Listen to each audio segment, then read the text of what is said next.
es un placer y un privilegio poder estar aquí contigo una vez más. Pues como ahorita estamos haciendo nuestro devocional, probando, hemos tenido algunos problemillas técnicos, pero a mí me encanta volver a tener este tiempo, ¿verdad?, de devocional. Vamos a ir esperando un poquito a que se vayan conectando algunos. Hoy no tenemos como la cortinilla y todo eso, pero ya solamente vamos a dar unos pequeños segundos para que te vayas conectando. Recordándote que primeramente Dios, mañana terminamos con Marcos, que es este evangelio que de alguna manera es el más cortito, es de los más cortitos, pero como yo les decía, Marcos es un evangelio de acción. Marcos no se detiene a dar tantos detalles. Marcos va al grano, va al punto, ¿verdad? Y entonces esto es una bendición porque podemos ir avanzando. Y después obviamente continuaremos con Lucas, etcétera, ¿ok? Así que vamos a ir tomando nuestras Biblias, si la tienes ahí al lado. Si no, después te invito a que tú leas el capítulo completo. Vamos a ir haciendo nuestras anotaciones, ¿verdad? Nuestro devocional, esto es bien importante. Así que bueno, vamos a levantar una oración y vamos a ir comenzando. Padre bueno, hoy nos acercamos delante de ti porque eres fiel, porque eres bueno, porque eres maravilloso, porque nos regalas un día más donde podemos respirar, donde podemos poder levantarnos con ánimo, poder ir al trabajo, poder ir a la escuela, poder realizar las actividades. Pero tú has sido fiel con cada uno de nosotros, Señor. Hoy te ruego, te pido que abras nuestro entendimiento. Hoy, Señor, trabaja en nuestros corazones todo aquello que no te agrade, toda aquella sombra que hubiera en nuestra vida, quítala con tu luz, con la luz de tu palabra, Dios. Yo te ruego que esta palabra que va a ser enviada a cada corazón, a cada oído, cumpla el efecto por el cual tú la mandas, Señor. En el nombre de Jesús, amén. Y pues bueno, pues vamos a comenzar, vamos a ir leyendo Marcos 15, y dice: muy de mañana, habiendo tenido consejo los principales sacerdotes, con los ancianos, con los escribas y con todo el concilio, llevaron a Jesús atado a Pilato. Y esto es bien importante de que tú y yo lo entendamos, que tú y yo sepamos de qué está hablando, cuál es un poco el contexto. Realmente los judíos no podían hacer esto. Ellos no podían, o no debían más bien, haber tomado a Jesús de noche, de madrugada, y entonces juzgarlo en la madrugada. Esto era prohibido, esto no tenía que haberse hecho de esta forma. Pero como Jesús un día les dijo a los fariseos: ustedes cuelan el mosquito, pero se tragan el camello. Que de pronto se me hace como que estas personas no querían quebrantar algunas de sus leyes, pero estaban culpando a un inocente y todo lo estaban haciendo muy mal. Entonces, esto es algo que debemos de entender, porque de alguna manera esto nos va a ayudar a comprender qué es lo que Dios nos quiere enseñar el día de hoy. El título que yo le pongo a nuestro devocional de hoy es Atentando contra un rey. ¿Ok? Entonces sigamos con la lectura. El 2. Pilato le preguntó: ¿eres tú el rey de los judíos? Respondiendo él, le dijo: tú lo dices. Y los principales sacerdotes le acusaban mucho. Otra vez le preguntó Pilato diciendo: ¿nada respondes? Mira de cuántas cosas te acusan. Mas Jesús ni aun con eso respondió, de modo que Pilato se maravillaba. Y si te das cuenta, esto es la aprehensión. Esto es cuando Jesús pone ante Pilato, pero siempre hay algo que el Evangelio nos quiere decir, es que Jesús es el Rey. Amén. Y yo te pregunto, ¿qué harías si te enfrentaras a un juicio donde todo está chueco? El juez está vendido, los testigos son falsos, no se respetan tus derechos, de alguna manera llevas todas las de perder. Pero a su vez, tienes la capacidad de contratar al mejor abogado para que tome tu caso y muy probablemente lo gane. ¿Tú qué harías? Dice, mas Jesús ni aun con eso respondió, de modo que Pilato se maravillaba. Pues Jesús estaba en esa circunstancia, iglesia, y él no abrió su boca ni se defendió. Siguiente, en el 6, ahora bien, en el día de la fiesta le soltaban un preso, cualquiera que pidiesen. ¿Qué fiesta? La de la Pascua. Y había uno que se llamaba Barrabás, sus compañeros de motín que habían cometido homicidio en una revuelta. Y viniendo la multitud comenzó a pedir que hiciese como siempre les había hecho. Y Pilato les respondió diciendo, ¿queréis que os suelte al rey de los judíos? Porque conocía que por envidia le había entregado a los sacerdotes. Y esto es terrible. El mismo Pilato sabía que Jesús era inocente. Y sabía que solamente lo habían entregado porque le tenían envidia, ¿verdad? Mas los principales sacerdotes incitaron a la multitud para que le soltase más bien a Barrabás. Y esto es el Evangelio. Muere el justo por el injusto. Muere el que no cometió pecado por aquel asesino, por aquel pecador. Esto es el Evangelio. Respondiendo Pilato les dijo otra vez, ¿qué pues queréis que haga del que llamáis rey de los judíos? Y ellos volvieron a dar voces, crucifíquenle. Pilato les decía, pues qué mal ha hecho. Pero ellos gritaban aún más, crucifíquenle. Nuevamente, no había absolutamente nada que probara que Jesús fuera culpable de algo, y menos de llegar a la muerte. Y Pilato, queriendo satisfacer al pueblo, le soltó a Barrabás y entregó a Jesús después de azotarle para que fuese crucificado. Entonces los soldados le llevaron dentro del atrio, esto es, al pretorio, y convocaron a toda la compañía. Y le vistieron de púrpura y poniéndole una corona tejida de espinas, comenzaron luego a saludarle, salve, rey de los judíos. Y le golpeaban en la cabeza con una caña y le escupían y puesto de rodillas le hacían reverencias. Después de haberle escarnecido, le desnudaron la púrpura y le pusieron sus propios vestidos y le sacaron para crucificarle. Después viene el 21 la crucifixión y muerte de Jesús y obligaron a uno que pasaba, Simón de Cirene, padre de Alejandro y de Rufo, que venían del campo, a que les llevase la cruz, y le llevaron a un lugar llamado Gólgota, que traducido es lugar de la calavera, y le dieron a beber vino mezclado con mirra, mas él no lo tomó. Cuando lo hubieron crucificado, repartieron entre sí sus vestidos, echando sobre ellos para ver qué se llevaría cada uno. Echando suerte sobre ellos para ver qué se llevaría cada uno. Era la hora tercera cuando le crucificaron. Y el título escrito de su causa era el Rey de los Judíos. Pon atención, iglesia.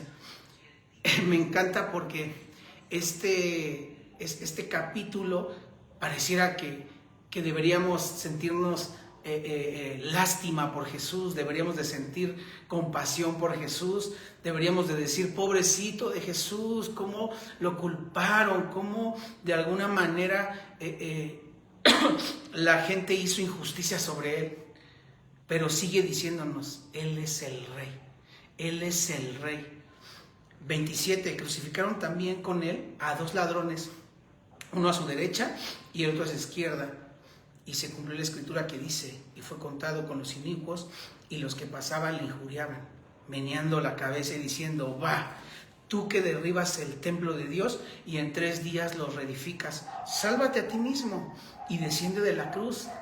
De esta manera también los principales sacerdotes, escarneciendo, se decían unos a otros con los escribas, a otros salvó, a sí mismo no se puede salvar. El Cristo, Rey de Israel, una vez más, desciende ahora de la cruz para que veamos y creamos. Y a veces este tipo de situaciones pareciera como que, ay, estos tremendos, ¿verdad? De los fariseos, ¿cómo son? Pero recuerdo bien que estos dos ladrones se estaban burlando de Jesús también. Pero no sé si te acuerdas que después uno de ellos dijo, no, a ver, esperen, yo sí soy culpable, yo sí debería estar aquí. Yo estoy aquí porque me lo merezco, pero él no. Y sabes, cada palabra que ellos le decían Rey, el Cristo, era para que este hombre pudiera ser, se le pudieran abrir los ojos y que pudiera ver a ese gran Rey, a ese gran Salvador. 33, cuando vino la hora sexta, hubo tinieblas sobre toda la tierra hasta la hora novena. Y a la hora novena Jesús clamó a gran voz diciendo, Eloí, Eloí, lama sabactani, que traducido es, Dios mío, ¿por qué me has desamparado? Y algunos de los que estaban allí decían, al oírlo, mirad, llama a Elías. Y corrió uno empapando una esponja en vinagre y poniéndole en una caña, le dio a beber, diciendo, dejad, veamos si viene Elías a bajarle. Mas Jesús, dando una gran voz, expiró. ¿Se acuerdan que en los otros evangelios dijo, consumado es?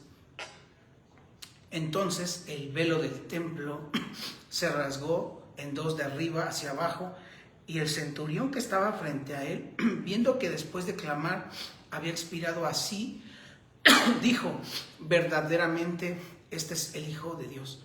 En los otros evangelios narra que cuando él exclamó este grito de dolor y que dijo consumado es y murió, se despertaron de la muerte, resucitaron muchas personas, hubo un terremoto, hubo oscuridad.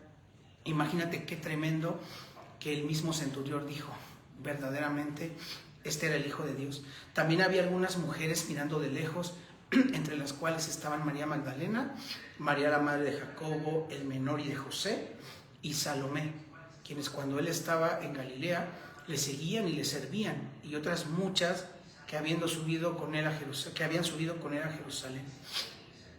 42. Cuando llegó la noche, porque era la preparación, es decir, la víspera del día de reposo, Jesús de Arimatea, miembro noble del concilio, que también esperaba el reino de Dios, vino y entró osadamente a Pilato y pidió el cuerpo de Jesús. Pilato se sorprendió de que ya hubiese muerto, y haciendo venir al centurión, le preguntó si ya estaba muerto. E informado por el centurión, dio el cuerpo a José, el cual compró una sábana y quitándolo, lo envolvió en la sábana y lo puso en un sepulcro que estaba cavado en rodar una piedra en la entrada del sepulcro, y María Magdalena y María la madre de José miraban dónde lo ponían. Este es nuestro capítulo, pero hoy te quiero decir algo. Jesús no necesita nuestra compasión. Él es un gran Salvador, Él es un gran Rey.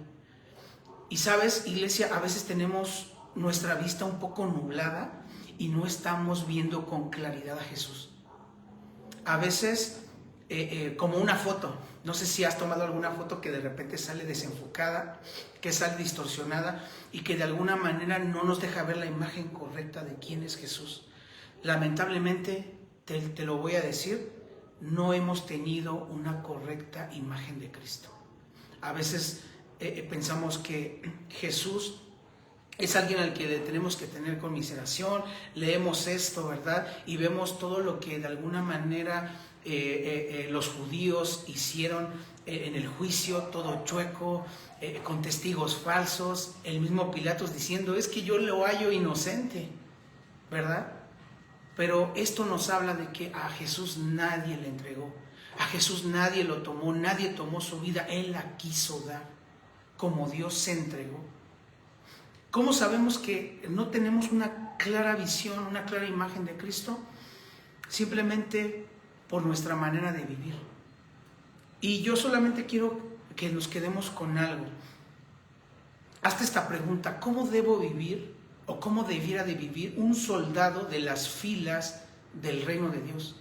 ¿Qué imagen debe haber en la vida de un cristiano para que tú y yo podamos decir, este es nuestro Rey, Esto es nuestro Salvador. Lo que Él hizo trascendió. Pues rápido, en Timoteo, Pablo le dice a Timoteo solo una cosa, 2 Timoteo 2:8, y dice: acuérdate de Jesucristo. Esto es con lo que quiero que te quedes. Ya leímos el capítulo, pero ahora ¿cómo vamos a hacer los demás días? Pablo le decía a Timoteo, acuérdate de Jesucristo, en el versículo 8 del capítulo 2, y le dice, del linaje de David. Y el linaje de David está hablando o nos está queriendo decir que Jesucristo viene del linaje de un rey, pero no cualquier rey. David fue un rey guerrero, David fue un rey conquistador, David fue alguien que trajo paz al pueblo de Israel, y de ese linaje es que viene Jesús. Por eso Él muere, por eso en el capítulo de Marcos todo el tiempo está diciendo el rey, el rey, el rey. Y entonces el consejo de Pablo a Timoteo es ese Jesucristo, que es del linaje de David, y número 2, que resucitó de los muertos conforme al Evangelio. Amén. Así que, iglesia, quédate con esto. Acuérdate de Jesucristo, que es Rey. Acuérdate que Jesucristo es un gran Salvador. Acuérdate que Él resucitó y que por ende murió, resucitó y volverá. Amén. Así que vamos a hacer una oración para despedir este devocional. Gracias, Señor, por tu palabra. No permitas que sigamos nublados en nuestra vista. No permitas que te veamos, Jesús, como cualquier rey, como cualquier salvador, porque a veces pareciera que nuestra manera de vivir es lo que está diciendo. Señor, hoy queremos recordarte, hoy queremos saber y recordarte que tú eres un gran rey, un gran salvador, que nadie tomó tu vida, sino que tú la entregaste para que nosotros pudiéramos hoy ser salvos, ser redimidos, ser comprados para nuestro Dios. Señor, sigue haciendo la obra en cada uno de los que conforma esta iglesia, el Shaddai, pero también abre el entendimiento de todo aquel que tenga acceso a este mensaje. Señor, que hoy podamos ver tu salvación en nuestras vidas, que podamos aquilatar el peso de tu gloria en nuestras vidas, el peso que conllevó haber hecho este sacrificio, y que siempre recordemos quién eres tú, Señor. Eres un gran rey, eres un gran salvador, pero también eres alguien que murió, que resucitó y que vendrá, y que tú mismo te diste para que tú y yo, para que cada miembro de esta iglesia, para que cada persona que escucha tu evangelio y que viene en arrepentimiento y fe, alcanzara la vida eterna. Te damos las gracias, Señor, en el nombre de Jesús. Amén. Pues, iglesia, nos despedimos y recuerda conectarte mañana, ¿verdad?, para nuestro siguiente devocional. Dios te bendiga.